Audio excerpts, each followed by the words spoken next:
ঈদের পর টানা 4 বার ভাটা নামে স্বর্ণের দামে। সেই ধারা কাটিয়ে আবারও চড়ল মূল্যবান এই ধাতুর দাম। এক ধাক্কায় 22 ক্যারেটের প্রতি ভরি স্বর্ণের দাম বেড়েছে 6,590 টাকা। 13 জুন শনিবার থেকে কার্যকর হয়েছে নতুন এই দর। বাংলাদেশ জুয়েলার্স সমিতি বা বাজুসের নতুন সিদ্ধান্ত অনুযায়ী 22 ক্যারেটের প্রতি ভরি স্বর্ণের দাম এখন 2,24,940 টাকা, 21 ক্যারেট 2,14,734 টাকা এবং 18 ক্যারেট 1,84,058 টাকা। সনাতন পদ্ধতিতে স্বর্ণ হাত বদল হবে 1,49,882 টাকা। স্বর্ণের দাম হুটহাট কমা বা বেড়ে যাওয়ায় বিপাকে ক্রেতারা। কালকে রানিং দেখে আসছি যে 2,18,000 টাকা ভরি চলতেছে 22 ক্যারেট। তো আজকে যে মাত্র আইসা শুনলাম যে এখন 25,000 হয়ে গেছে, 2,25,000 টান দিছে। তো ওই হিসাবে বাজেটটা মিলাইতে একটু কষ্ট হয়ে যায়। একটু কমে নিয়ন্ত্রণে থাকা ঠিক। যেভাবে আগে মানুষ সোনা গয়না কিনে পড়তে পারছে, বিয়েতে অনেক ভরিতে ভরিতে স্বর্ণ দিছে, এখন তো আর ভরি ভরি দিতে পারে না, অল্প একটু স্বর্ণ দিয়ে বিয়ে হয়ে যায়। তাই আমাদের সবারই প্রত্যাশা যাতে এই সোনার গহনার দাম কমে, সবাই যাতে কিনে নিয়ে পড়তে পারে। আগে তো অনেক দাম ছিল না, 2,45,000 পর্যন্ত ছিল, এখন তো 2,24,000, অনেকটা কমছে না? আগের চাইতে অনেক ভালো হয়েছে। আরো কমলে আরো ভালো হইতো, যদি আরো দাম কমায় আরো ভালো হইব, ক্রেতাদের জন্য আরো ভালো হইব, আমরাও কিনতে পারবো। হুটহাট দাম বেড়ে যাওয়া, কমে যাওয়া, এগুলা সাধারণ মানুষের জন্য খুবই দুঃখজনক। কারণ যেহেতু আমাদের আসলে মধ্যবিত্ত মানুষ, এত বেশি বাজেট থাকে না সবসময়।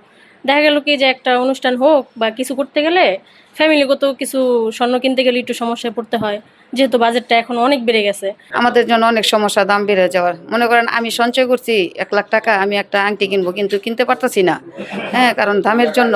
দাম যদি একটু কমে তাহলে আমি একটা আংটি কিনে হাতে আঙ্গুলে পড়তে পারবো। আমরা তো আগে 50,000 70,000 টাকা ভরি কিনছি, এখন সীমিত যদি রাখতে চায় তাহলে 1 লাখ টাকা ভরি হলেই আমরা খুশি, সবাই খুশি আর কি, 1 লাখ টাকা ভরি হলে। বিক্রেতারা বলছেন টানা 4 দফায় স্বর্ণের দাম কমার পর হঠাৎ বেড়ে যাওয়ায় প্রভাব পড়ছে বিক্রিতে। আগের তুলনায় বাজারে কমছে ক্রেতার সমাগম। কেন স্বর্ণের বাজারে এই অস্থিরতা, তারও ব্যাখ্যা দেন তারা। আন্তর্জাতিকভাবে এটা বাড়ছে। বর্তমান বিশ্বটা হাতের মুঠে, কোন দেশে কত বাজার আপনি ঘরে বসেই দেখতে পারবেন।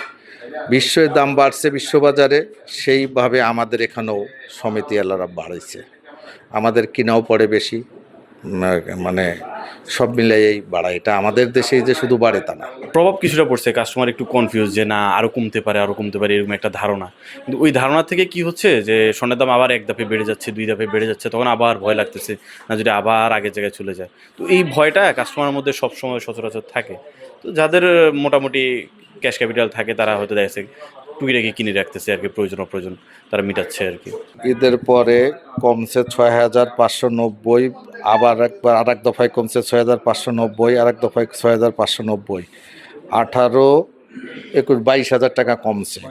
কমে গোল্ডের লাস্ট আসছে 2,18,350 টাকা 22 ক্যারেটের ভরি।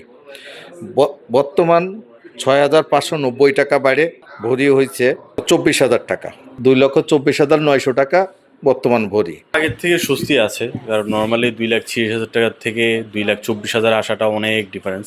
তো কাস্টমার একটু এখন টুকিটাকি কিনতে পারতেছে, কারণ চিন্তা করতেছে না যুদ্ধ যখন আবার থেমে যাবে, কারণ একটা যুদ্ধ তো সবসময় চলবে না, এই যুদ্ধটা কোনো না কোনো সময় তো থেমে যাবে। যখন যুদ্ধ থেমে যাবে তখন তো ঘুরে ফিরে আবার স্বর্ণের দাম বেড়ে যাবে। ওই ভয়ে আর কি এখন মোটামুটি টুকিটাকি কিনতেছে কাস্টমার। সরকার ভরিতে হয়তো 2,500 টাকা ব্যাট ফিক্স করার একটা অনুমোদন করতেছে, সামনে আশা করি শুরু হবে। তো এটা করলে সবার জন্যই ভালো হবে, কারণ যদি ভরিতে 2,500 টাকা হয় তো সেক্ষেত্রে সবাই ব্যাট দিয়েও খুশি থাকবে, জিনিস কিনেও খুশি থাকবে। স্বর্ণের দাম বাড়লেও ক্রেতাদের জন্য স্বস্তির খবর আছে 2026-27 প্রস্তাবিত বাজেটে। আগে ভরিতে ভ্যাট ছিল 10,000 টাকারও বেশি, এবার তা কমিয়ে 2,500 টাকা করার প্রস্তাব করা হয়েছে। একই সঙ্গে জুয়েলারি সরবরাহে উৎসে করও 5% থেকে কমিয়ে করা হচ্ছে মাত্র 0.5%।